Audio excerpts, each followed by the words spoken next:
Is there God? Does God really exist? Or he is merely a figment of our imagination? Is he visible? How does he look like? Has anyone seen him? And where does he live?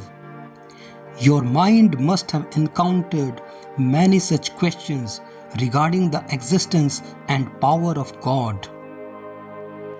But it is also a fact that no matter how much science, religious books, or scriptures you might have read, whatever religion or sect you belong to, how many sermons of religious gurus you might have listened to, or how much you have thought and meditated upon, there is every possibility that you still may not have been able to reach any concrete conclusion. Whether you are a philosopher, a physicist, an astronomer, neuroscientist, or an ordinary person, everyone has a strong desire and curiosity to know and understand the invisible power that creates the innumerable meteorites, comets, planets, stars, and countless galaxies hurtling through space in this infinite and endless universe.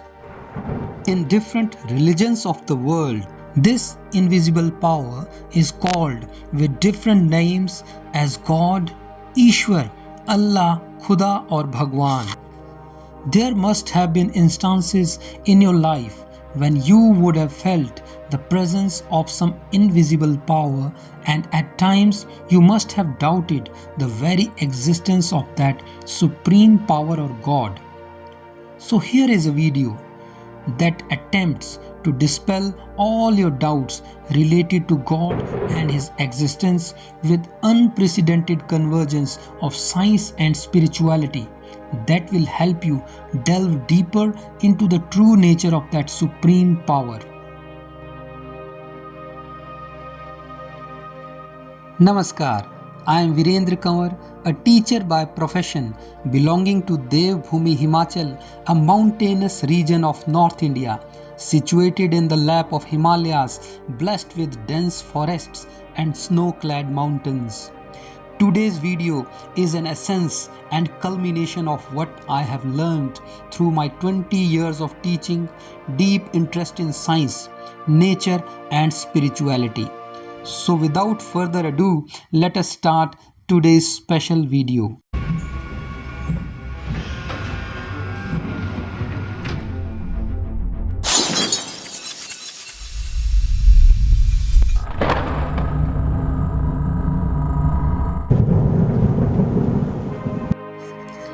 Science and spirituality are two streams of knowledge which till date have been seen and regarded as opponents and contrary to each other.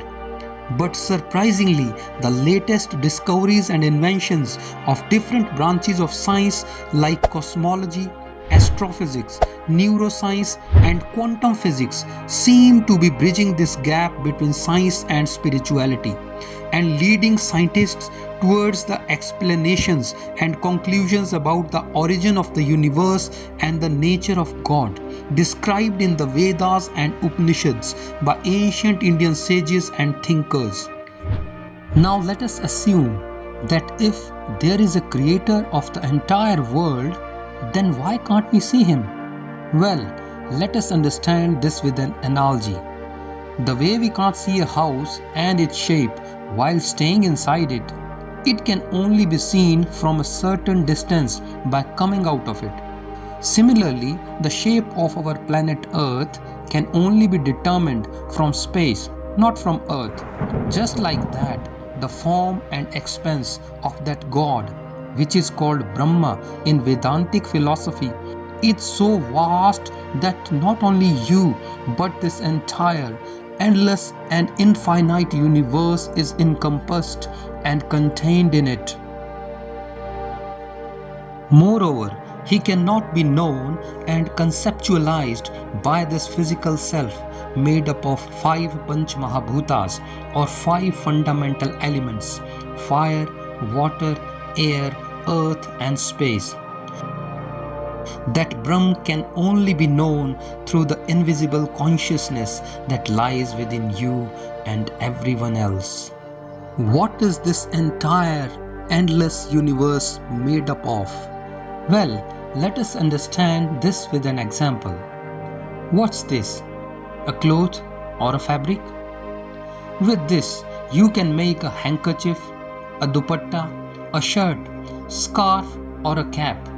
You can make a man's clothes from this, and also of a woman's too, of a child, and of an old person's too.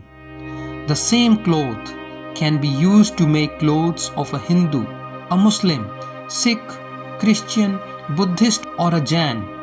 In other words, the basic materials of all types of garments is the cloth or the fabric. Similarly, the fabric with which each and everything in this universe is created by none other than the Brahma or God itself. Yes, you heard that right. Everything, living or non-living, from a microorganism to a giant whale, from a speck of dust to massive stars and galaxies, all are made up of Brahma or Supreme Consciousness. It's the very fabric of all existence.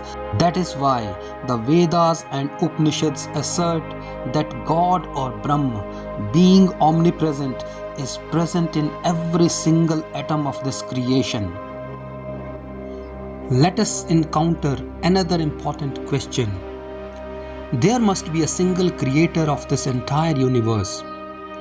If God is one, why do people worship Him in so many different forms across religions?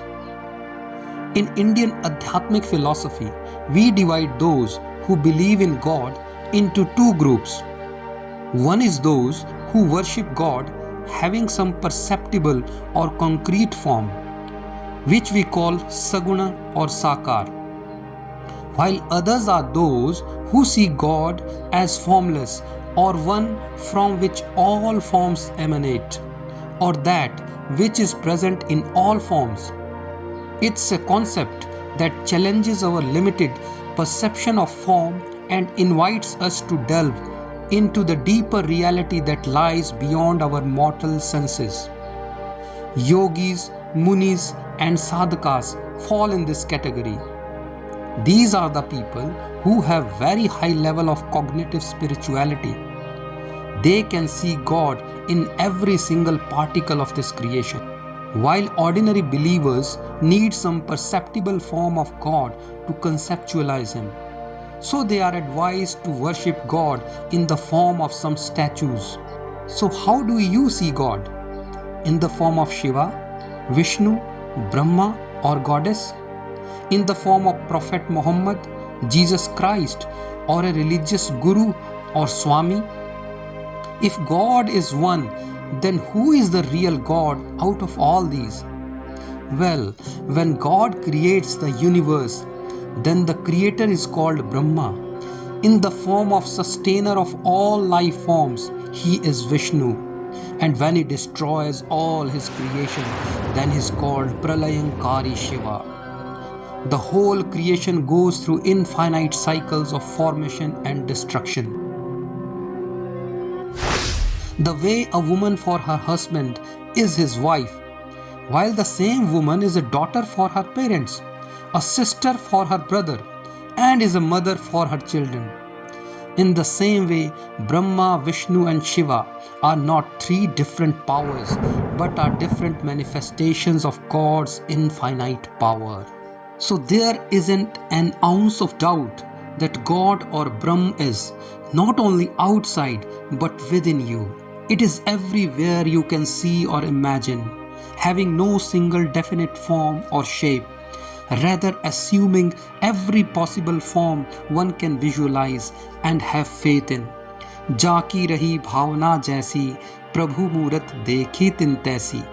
Rightly remarked by Goswami Tulsidas that a person sees a God only according to his perception and sentiment.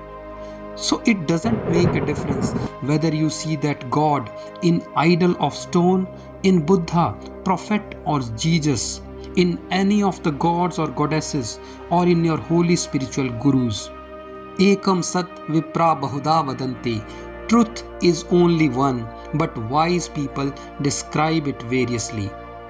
The supreme reality is one without a second. It is the creator of the entire universe who is within and beyond this creation. The absolute God is beyond space and time, above existence and non-existence. I hope my minuscule effort to define God or Brahma in this video would have been of some relevance to answer some of the related questions regarding God.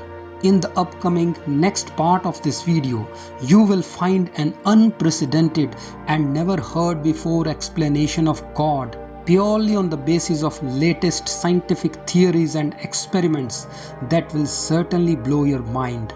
So please do watch that video. Until then, goodbye. Thanks for watching and have a great time ahead.